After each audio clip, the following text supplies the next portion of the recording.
in this wonderful interaction with your father, just opening you up, is just magical. For him to even just turn around and say that he loves you. On from that, where did it take you next? What happened next, Anu, with your journey? Because it's, you didn't get your doctorate then, did you? Back then, after he passed, but it certainly sent you on a pathway, did it not? Yes, it did. And what I realized was that we had spoken maybe all our life, but we hadn't really spoken. We could use the right tones, we could use the right gestures. So I believe what we are looking at is at the surface, the traumas. We aren't really looking back in time. And that back in time wasn't really spoken to us, but we are unconsciously carrying it in our expression, in our skin, in our voice, in our behavior, in our posture, and in every way within us. And we repeat these cycles again and again. And I believe sound is capable of breaking these cycles. So my journey took me to a place where I realized that I was holding a lot of anger inside me because of personal reasons against people who I felt had misused me or misused my dad or misused my daughter or misused my husband or misused anyone that I loved. And I didn't want to carry that anger anymore in my system. So I went in for a session where I wanted to just understand what sound is. And during the session, something amazing happened. The minute this, so how it's done is they place a few bowls around you, they place a few Tibetan bowls around you, and there's a rhythm with which people play. It's almost like shamanism happening, and there's a rhythm with which the bowls are getting played. And during this rhythm that is getting played, I suddenly found my voice. I was screaming. I was screaming like as if I'm going through a labor pain. I was screaming and talking to my abuser, talking to anybody who had misused my family members. And I know that I'm going through a sound and I shouldn't be doing that. All those ifs, but I shouldn't do, I will do, my conditioning just didn't last anymore. The sound that was being created outside allowed me to have a sound of my own.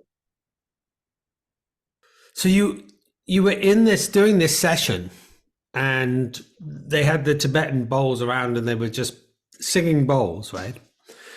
Were you screaming out loud during this time, or were you screaming inside? I'm just curious. I was screaming out loud, and not just that. There was a cushion that I tore off. Really? Literally, there was a sheet that they put on me with. I was so angry that I had torn it off and shredded it as if I was shredding a person off. Literally with my teeth and my hands. Now that sounds like really, oh my God. Ooh. But my life changed after that. Wow. One experience. The second one was even more interesting.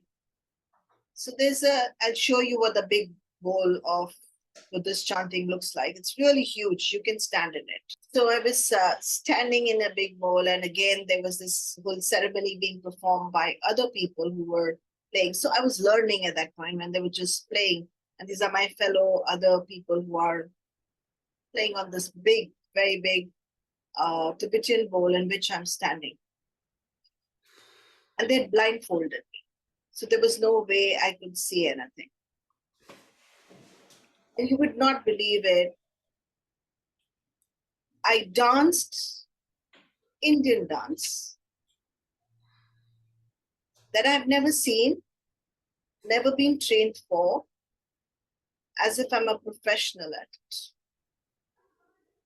For 10 minutes, I danced as if I I know every move, every bit of what is required. So not only did I have, if somebody says, oh, how can you scream? Oh, that's so horrible. Do this. So when they stopped playing and I did come out, the first question that I was asked, do you teach dancing? An Indian dance requires you to be in discipline for years and years, and people start very young in life to create that kind of structure. I'd never ever done anything like that ever in my life. The third incident that happened, that's my personal incidents that I'm sharing with you. The third time I saw myself as a British soldier fighting, and I'm sitting down, head down like this, with the helmet on the top, holding a gun with one hand, my other hand is not there. My foot is not there. And I can only see heap of bodies there. And I spoke certain lines that I've never been able to speak again. But it was perfect Shakespearean English in which I was talking. I don't know that language to talk back again in that way. I've never been through that kind of a. So I believe that somewhere I was touching my past life. I was touching and opening my space. And in one of the experiences, I went into the future life, and this was after my dad expired. He passed on. I was very, very disturbed, and a student, friends of mine, they played for me. They came home and they played for me. And whatever I saw during that meditation or that sound healing repeated itself again 7 days after that, because my dad had passed on. So we have a ritual where we go back to the crematorium to pick up the pot that has the ashes of the person. In Hindus, we burn the body, we don't bury the body.